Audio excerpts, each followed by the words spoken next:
જી આપનું નામ? રમેશભાઈ બલદાણી। શું આખી ઘટના શું છે?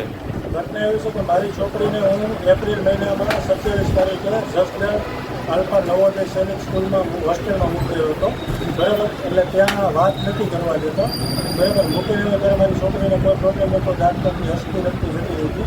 પછી મને કોઈ વાત ન કરવા દે। 10 દિવસે મેં એમને કીધું કે મને મારી છોકરી સાથે વાત કરવા, એણે એમ કીધું વાત નહીં થાય તો મેં કીધું ફોટો તો મોકલો, તો રિક્વેસ્ટ કરી તો એ લોકો મને ફોટો મોકલો, પણ એ ફોટામાં મને એમ લાગતું પણ વાત તો કરવા દેતા નહીં, બરાબર। એટલે ત્યારે હું મૂકવા ગયો ત્યારે જ છોકરી સાથે વાત કરી, પછી મારે કોઈ જાતની વાત નથી। આજે 2:30 વાગે મને ફોન આવ્યો, મને કહ્યું કે તમારી છોકરીને હોસ્પિટલ નીકળ્યા હતા પણ એ સારા થઈ ગયા અને તાવ આવતો હતો, તો તાવે પણ મટી ગયો છે, પણ હવે પગ દુખે છે ને તો અમે એના માટે રાજકોટ લઈને જઈએ છીએ।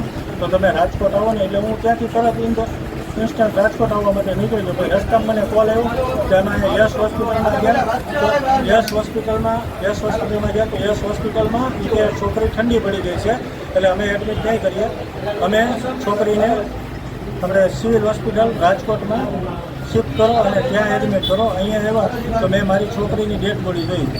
જ્યારે આપણે તમારી બેબી જ્યારે બીમાર પડી હતી ત્યારે તમને ઇન્ફોર્મ કરવામાં આવેલું હતું? મેં નથી ઇન્ફોર્મ કર્યું। તો ક્યારે તમને ઇન્ફોર્મેશન આપી હતી? આજે 2:30 વાગે ફોન દ્વારા। કેટલા દિવસથી આપની દીકરી બીમાર હતી?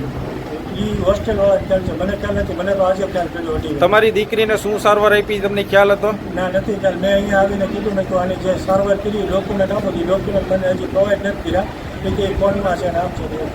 જ્યારે તમારી દીકરીને જ્યારે તમને ઇન્ફોર્મ કરવામાં આવ્યું ત્યારે તમારા શું રિએક્શન હતા? તમારું શું કહેવા માંગતા હતા?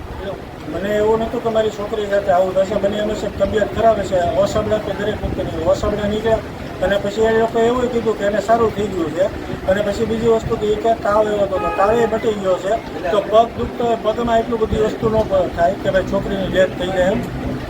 તમારી હવે શું માંગ છે? મારી માંગ છે કે આની તપાસ CBIમાં થવી જોઈએ, CIDમાં થવી જોઈએ, SITમાં થવી જોઈએ।